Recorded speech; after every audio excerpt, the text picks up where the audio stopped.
নমস্কার, দেখছেন দেশের কথা দশের কথা এবং আজ দেশের কথা দশের কথা নিয়ে আপনাদের সঙ্গে রয়েছি আমি সমাদ্রেতা। আমরা আজ দেশের কথা দশের কথায় দেশের মানুষের কথা তুলে ধরবো, 10 জনের বক্তব্য তুলে ধরবো, সাধারণ মানুষের সমস্যা তুলে ধরবো। প্রথমেই আমরা মোদির বাংলাদেশ সফরে নজর রাখবো। 26 ও 27 মার্চ দুদিনের বাংলাদেশ সফরে নরেন্দ্র মোদী। সে দেশের স্বাধীনতার সুবর্ণ জয়ন্তী বর্ষের অনুষ্ঠানের প্রধান অতিথি প্রধানমন্ত্রী। পাশাপাশি শেখ মুজিবুর রহমানের জন্মস্থান ও মতুয়াদের গ্রামে যাবেন নরেন্দ্র মোদী। অংশ নেবেন দুদেশের দ্বিপাক্ষিক আলোচনায়। মোদীর সফর সঙ্গে রিপাবলিক বাংলা, বাংলার 1 নম্বর চ্যানেলে সব খবর সবার আগে।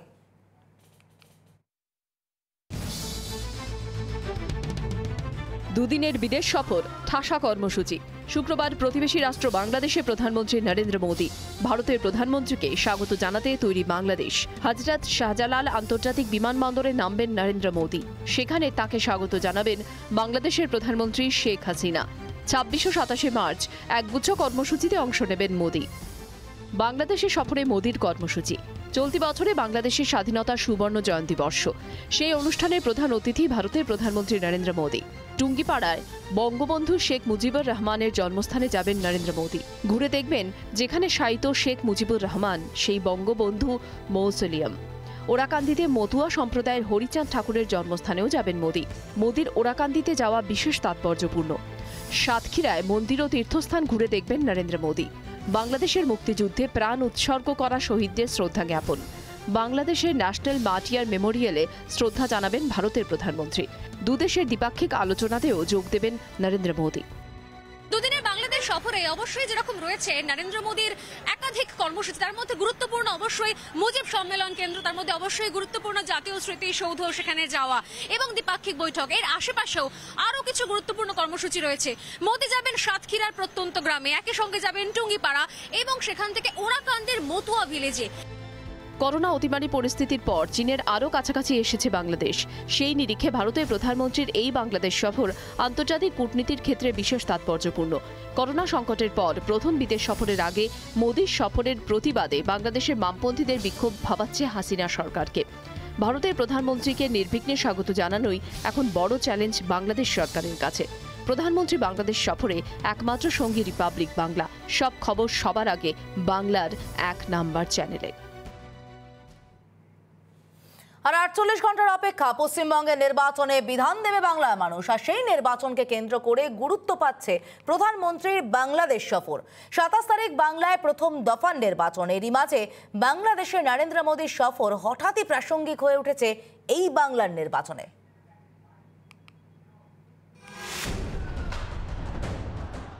বিধানসভা নির্বাচনের আগে বাংলার রাজনীতিতে হঠাৎই গুরুত্ব পেতে শুরু করেছে এই সফর। ঠিক এই সময়টাকে মতুয়াদের সর্বোচ্চ তীর্থস্থানে যেতে কেন বেছে নিলেন মোদী? বিরোধীরা বলছেন সবটাই ভোটের জন্য। স্বাধীনতা উত্তর সময়ে উদ্বাস্তু এবং শরণার্থীদের একটা বড় অংশ বসবাস করছে এই বাংলায়। বিশেষ করে দুই দেশের সীমান্ত অঞ্চল পশ্চিমবঙ্গের একটা বড় অংশ জুড়ে প্রভাব বিস্তার করে আছেন মতুয়া সম্প্রদায়ের মানুষজন। বরাবরই বাংলার ভোটে মতুয়াদের আলাদা গুরুত্ব। উত্তর ও দক্ষিণ 24 পরগনা, নদিয়া, পূর্ব মেদিনীপুর, উত্তর দিনাজপুর ও জলপাইগুড়ি সব মিলিয়ে প্রায় 70টি আসনের ফলাফল নির্ভর করে মতুয়াদের ভোটের ওপর। বনগাঁ ঠাকুরনগরের ঠাকুরবাড়ি দেশ ভাগের পর থেকে মতুয়াদের শ্রদ্ধা এবং আত্মমর্যাদার ঠিকানা।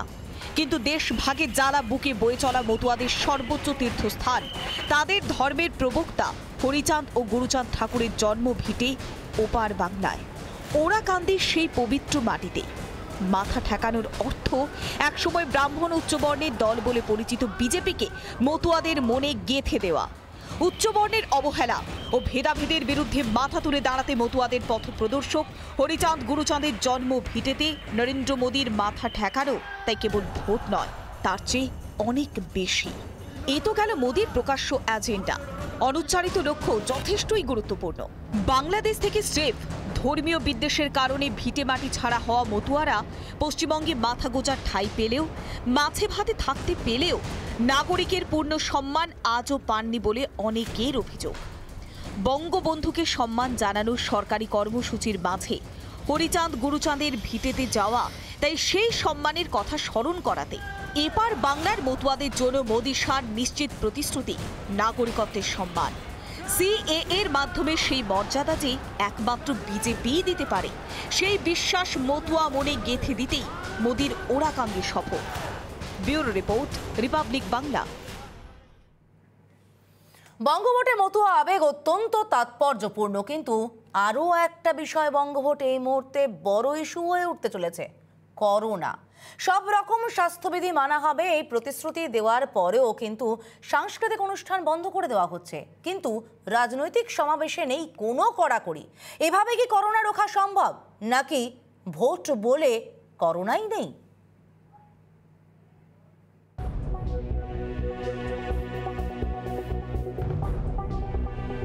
নতুন করে বাড়ছে করোনার আগ্রাসন। বিদেশি স্ট্রেনের পাশাপাশি একই রকমভাবে উদ্বেগ বাড়াচ্ছে বেশ কয়েকটি দেশীয় স্ট্রেন।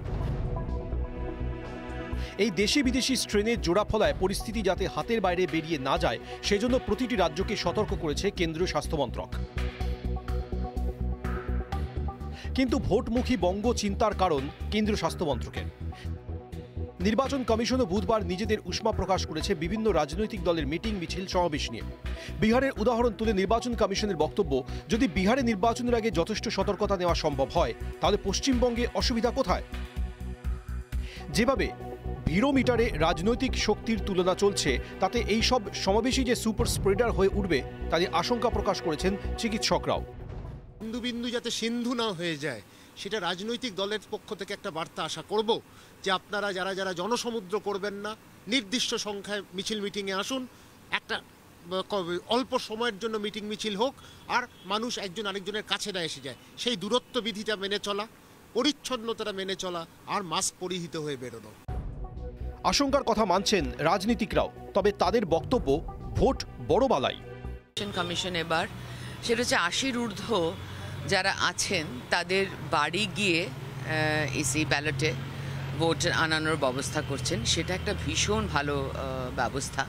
এতে কোনো পার্টিরই তরফ থেকে গিয়ে যে লোকজনকে নিয়ে আসা এই ভয়টাও থাকলো না, প্লাস সেই মানুষটি যিনি বয়স্কা তার ওই রিস্কটাও হলো না যে অনেকগুলো লোকের মাঝখানে সে আসবে। এটা একটা ভালো ব্যাপার। এটা যথেষ্ট চাপের মধ্যে আছি, ঈশ্বরকে ডাকি, আমি ভগবানে বিশ্বাসী। আমার বিশ্বাস ভগবান আমাকে আশীর্বাদ করবেন এবং এই সংকট থেকে উঠতে দেবেন। করোনা বাড়বে এসব বোঝা সত্ত্বেও মিটিং মিছিল চলছেই, কিন্তু বন্ধ করে দেওয়া হচ্ছে বিভিন্ন সাংস্কৃতিক অনুষ্ঠান। স্বাস্থ্যবিধি মানার প্রতিশ্রুতি দেওয়া সত্ত্বেও ফসিলসের অনুষ্ঠান বন্ধ করে দেওয়ার কথা জানিয়ে ফেসবুকে উষ্মা প্রকাশ করেছেন রূপম ইসলাম। তার প্রশ্ন, রাজনৈতিক জমায়েতে রাশ না টেনে স্বাস্থ্যবিধির বিষয় করা না হয়ে শুধু সাংস্কৃতিক অনুষ্ঠান বন্ধ করলে কি সমস্যার সমাধান হবে? শুধুই প্রচার নয়, ভোট দেওয়ার সময়ও স্বাস্থ্যবিধি মানা অত্যন্ত জরুরি, না হলে আবারও মৃত্যু মিছিল দেখার আশঙ্কায় চিকিৎসকরা। এখন এই সময়টা গণতন্ত্রের উৎসবের মধ্যে যাতে আমরা আনন্দে থাকতে পারি, অসুস্থ না থাকি, সেই বার্তাটা পরিষ্কার দিয়ে দেওয়া যে মিটিং মিছিলে নির্দিষ্ট সময় নির্দিষ্ট মানুষ যেন আসে। দিতে যাওয়ার সময় হাতে যেন গ্লাভস থাকে এবং তার সাথে যেন পকেটে থাকে স্যানিটাইজার। এ কথাই বললেন ডক্টর অরিন্দম বিশ্বাস। ক্যামেরায় রাজশেখর দাসের সঙ্গে শিবাশিস মৌলিক, রিপাবলিক বাংলা, কলকাতা। করোনা বাড়ছে এবং করোনা বাড়ার ভয় থাকবে, তবে তার মধ্যেই কিন্তু রাজনৈতিক হেভিওয়েট প্রচার চলছে। সেই ছবি এবার তুলে ধরি আমরা। প্রথম দফার ভোট শুরুর আগে শেষ দফার যে প্রচার, সেই প্রচারে বাংলায় বিজেপির হেভিওয়েট নেতারা। জঙ্গলমহলে 3 জেলায় ভোট প্রচারে কেন্দ্রীয় স্বরাষ্ট্রমন্ত্রী অমিত শাহ। অন্যদিকে এদিনই রাজ্যের অন্য 3 জেলায় ভোট প্রচারে অংশ নেন উত্তরপ্রদেশের মুখ্যমন্ত্রী যোগী আদিত্যনাথ। শনিবার রাজ্যে ভোট পর্ব শুরু। প্রথম দফার ভোটের আগে বিজেপির প্রচারে হেভিওয়েট নেতারা। বৃহস্পতিবার ভোট প্রচারে অংশ নিলেন কেন্দ্রীয় স্বরাষ্ট্রমন্ত্রী অমিত শাহ ও উত্তরপ্রদেশের মুখ্যমন্ত্রী যোগী আদিত্যনাথ। এদিন জঙ্গলমহলে কেন্দ্রীয় স্বরাষ্ট্রমন্ত্রীর জনসভায় ভিড় ছিল চোখে পড়ার মতো। জঙ্গলমহলে ভোট প্রচারে গিয়ে আদিবাসী মন জয় করলেন শাহ, দিলেন আদিবাসী উন্নয়নের প্রতিশ্রুতি। সেই জঙ্গলমহলেই আদিবাসী উন্নয়নের দরাজ প্রতিশ্রুতির ঘোষণা কেন্দ্রীয় স্বরাষ্ট্রমন্ত্রীর। हमने तय किया है कि आदिवासी बच्चों के लिए अलग से हम एक बोर्ड बनाएंगे जो उनकी रोजगारी की बात करेगा। महिष्य, टीली ऐसी जातियों को ओबीसी में लाने का हम काम करेंगे। झारग्राम में आदिवासी सेनापतियों का, स्वतंत्र सेनापतियों का हम संग्रहालय बनाएंगे जिसमें भगवान बिरसा मुंडा की एक भव्य प्रतिमा का हम स्थापन भी करेंगे। এদিন ভোট প্রচারে এসে ফের অনুপ্রবেশ ইস্যুতে সুর চড়ান কেন্দ্রীয় স্বরাষ্ট্রমন্ত্রী। मित्रों, ये सीमा पार से घुसपैठ होती है। रोजगारी जो मेरे आदिवासी युवा को मिलनी चाहिए वो घुसपैठिए ले जाते हैं। सस्ता अनाज जो आदिवासी भाई को मिलना चाहिए वो भी घुसपैठिए ले जाते हैं। मुझे बताओ, घुसपैठ रोकनी चाहिए या नहीं रोकनी चाहिए? जोर से बोलो, रोकनी चाहिए या नहीं रोकनी चाहिए? एक बार भाजपा सरकार बना दो, आदमी तो क्या परिंदा भी पैर न मार पाए, इस प्रकार की व्यवस्था हम यहां पर करेंगे। একদিকে যখন কেন্দ্রীয় স্বরাষ্ট্রমন্ত্রী প্রচারে ঝড় তুলছেন, তখন অন্যদিকে প্রচারে ব্যস্ত বিজেপির আর এক হেভিওয়েট নেতা। উত্তরপ্রদেশের মুখ্যমন্ত্রী যোগী আদিত্যনাথের সভাতেও ভিড় ছিল টক্কর দেওয়ার মতোই। এদিন নির্বাচনী জনসভা থেকে মমতাকে কটাক্ষ করেন উত্তরপ্রদেশের মুখ্যমন্ত্রী। हमने कभी भी इसमें भेद नहीं किया और राम तो सबके हैं, लेकिन दीदी कहती है कि राम का नारा क्यों लगेगा, जय श्री राम के नारे क्यों लगेंगे? पता नहीं, दीदी को तो अब भगवा से भी बैर हो गया है। अब कहती है दीदी कि मुझे भगवा से चिढ़ है, मैं इसको देखना नहीं चाहती हूं। आपको याद होगा, ये भगवा तो भारतीय संस्कृति की प्रतीक है, भारत की सनातन धर्म की प्रतीक है, भारत के आन मान शान का प्रतीक हमारा जो तिरंगा है, उस तिरंगा में जो सबसे ऊपर की पट्टी है वो केसरिया है, वो भगवा कलर का प्रतीक है। ভোট শুরুর আগে লড়াইয়ের ময়দানে ঝড় তুলেছে গেরুয়া শিবির। ভোট বাক্সে তা কতটা প্রভাব ফেলে তার উত্তর মিলবে ভোটের ফলাফলে। Bureau report, Republic Bangla.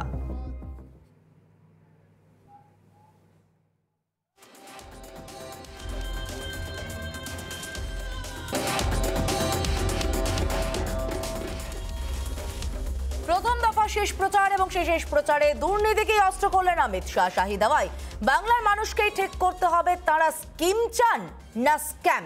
এদিনের জঙ্গলমহলের প্রচারে শাহ মমতার বিরুদ্ধে সুর চড়াতে নিয়ে আসেন ম্যালেরিয়া ডেঙ্গির প্রসঙ্গ।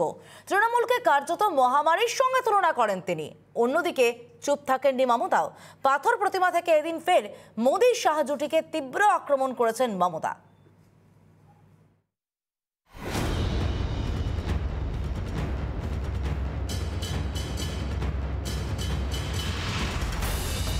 স্কিম বনাম স্ক্যাম। প্রথম দফার আগে জঙ্গলমহলের শেষ ল্যাপের প্রচারে গিয়ে এই রাজনৈতিক সুর বেঁধে দিলেন অমিত শাহ। এদিনের জনসভায় তিনি মমতার সরকারের বিরুদ্ধে দুর্নীতিকেই বড় অস্ত্র করলেন। সঙ্গে জুড়ে দিলেন এক তাৎপর্যপূর্ণ প্রশ্ন। বললেন, বাংলার মানুষকে ঠিক করতে হবে তারা কি চান, স্কিম না স্ক্যাম।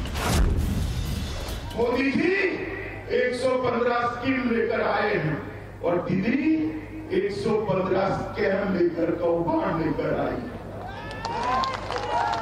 अब आपको तय करना है, स्कीम चाहिए या स्कैम चाहिए। अगर स्कीम चाहिए तो मोदी जी को वोट देना है। এখানেই শেষ নয়। রাজ্যে ম্যালেরিয়া এবং ডেঙ্গির প্রকোপের জন্য মমতা বন্দ্যোপাধ্যায়ের সরকারকেই দায়ী করলেন অমিত শাহ। এক ধাপ এগিয়ে বললেন, ডেঙ্গি ম্যালেরিয়ার সঙ্গে বন্ধুত্ব আছে মমতার। ये मलेरिया और डेंगू है ना, मलेरिया होता है ना भाई, होता है ना, वो दीदी है तब तक नहीं जाएगा। ये दीदी की मलेरिया से दोस्ती है, डेंगू से दोस्ती है। आप दीदी को हटा दो, कमल फूल की सरकार 1.5 साल के अंदर यहां से मलेरिया को समाप्त कर देगी मित्रों, समाप्त। প্রথম দফায় ভোট হবে জঙ্গলমহলে। সেই জঙ্গলমহলের উন্নয়ন এবং স্থানীয় পঞ্চায়েত ও ব্লক স্তরে দুর্নীতি যে মানুষের কাছে বড় ইস্যু তা ভালোই বুঝতে পেরেছেন বিজেপির শীর্ষ নেতৃত্ব। রাজনৈতিক মহল তাই নিশ্চিত, জঙ্গলমহলের ভোট অঙ্কের বিষয়টি মাথায় রেখেই এদিন স্কিম বনাম স্ক্যাম এবং ম্যালেরিয়া ডেঙ্গির মতো ইস্যুগুলি তুলে ধরলেন শাহ। অন্যদিকে পাথর প্রতিমার প্রচার সভা থেকেও এদিন মোদী শাহর প্রতি আক্রমণ শানালেন তৃণমূল নেত্রী মমতা বন্দ্যোপাধ্যায়। তবে দেশের প্রধানমন্ত্রী এবং স্বরাষ্ট্রমন্ত্রীর প্রতি যে ভাষায় তিনি আক্রমণ শানালেন তা নিয়ে প্রশ্ন উঠছে। আমফানে আপনাদের পাশে ছিল না, বুলবুলেও ছিল না। নরেন্দ্র মোদী সবচেয়ে বড় মিথ্যেবাদী, এত বড় মিথ্যেবাদী আর অমিত শাহ হদল কুতকুত নেতা, এত বড় মিথ্যেবাদী কোথাও পাবেন না দেখতে। সব মিলিয়ে বলাই যায় 21-এর ভোটের প্রথম দফার আগের শেষ প্রচারে অমিত শাহ রীতিমতো পাওয়ার প্লে মুডে ব্যাট করলেন। রিপাবলিক বাংলা। দেশের প্রধানমন্ত্রীকে মিথ্যেবাদী, স্বরাষ্ট্রমন্ত্রীকে হদল কুতকুত বলেছেন। এবার প্রকাশ্য জনসভায় বিরোধী রাজনীতিকদের কুকথায় সম্বোধন করলেন তৃণমূল নেত্রী মমতা বন্দ্যোপাধ্যায়। শব্দটা আমরা আমাদের মুখ দিয়ে উচ্চারণ করছি না। দক্ষিণ 24 পরগনায় পাথর প্রতিমার সভা করতে গিয়ে মমতা বললেন, মোদী ঢং করছেন, আমফানে একটা পয়সাও দেননি, মাছের তেলে মাছ ভেজেছেন শুধু।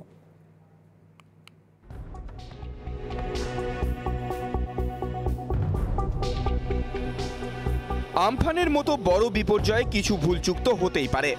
আমফানের ত্রাণের টাকা তৃণমূল নেতাকর্মীরা পকেট ভর্তি করেছেন বলে যে অভিযোগ তা প্রকারান্তরে স্বীকার করে নিলেন তৃণমূল নেত্রী মমতা বন্দ্যোপাধ্যায়। তবে শনিবারের ভোটের আগে মমতার কথায় পরিষ্কার, নির্বাচনের ফল নিয়ে তিনি নিশ্চিন্ত নেই। বক্তৃতা দিতে দিতে হঠাৎ মেজাজ হারিয়ে তিনি বিরোধী নেতাদের শালা বলে সম্বোধন করে বসেন। আর তুই শালা খুনিদের রাজা, খুনিদের জমিদার, ডাকাতদের জমিদার, সব টাকা খেয়ে নিয়েছো। মমতার দাবি, বিজেপি আমফানের ত্রাণে একটা পয়সাও দেয়নি। 1000 কোটি টাকা দিয়েছিল ঠিকই, কিন্তু ও তো রাজ্যের প্রাপ্য টাকা, মানুষের করের টাকা। বরং তারা 7000 কোটি টাকা দিয়েছিলেন বলে দাবি করেছেন তিনি। কোটি কোটি টাকার প্রকল্প করে দিয়েছেন, অথচ একটা লোক যদি কারো কাছ থেকে 500 টাকা নিয়েছে তো বিজেপি বলছে তৃণমূল কংগ্রেস চোর। আমফানে নাকি ওরা টাকা দিয়েছে, কোনো পয়সা দেয়নি। বিজেপির লোকেরা আমফানে আপনাদের পাশে ছিল না। ক্ষয়ক্ষতির পরিমাণ 1 লক্ষ কোটি টাকার বেশি। নরেন্দ্র মোদী একদিন ঢং করে দেখতে এলো প্লেনে করে, বলল টাকা দেবো, 1000 কোটি টাকা দিয়ে গেলাম। কার টাকা? মাছের তেলে মাছ ভাজা। আমার রাজ্য সরকারের প্রাপ্য টাকা দিয়ে বলছে ওটা আমরা দিয়ে গেলাম। 1 পয়সা দেয়নি, বাড়ির জন্য দেয়নি, রাস্তার জন্য দেয়নি, কলের জন্য দেয়নি, ক্ষতিপূরণের জন্য দেয়নি। মমতার অভিযোগ, আমফানে দেখা যায়নি বিজেপিকে, কিন্তু তিনি ছিলেন নবান্ন থেকে পাহারা দেন সবাইকে। তার দাবি, বিজেপি এলে মেয়েদের শাড়ি, সালোয়ার কামিজ পরতে দেবে না, হাফ প্যান্ট পরতে হবে। বিজেপি ক্ষমতায় এলে ছেলে মেয়েদের বাড়ি থেকে বার হতে দেবে না, ঘরবাড়ি কেড়ে নেবে বলেও দাবি করেন তিনি। Bureau report, Republic Bangla.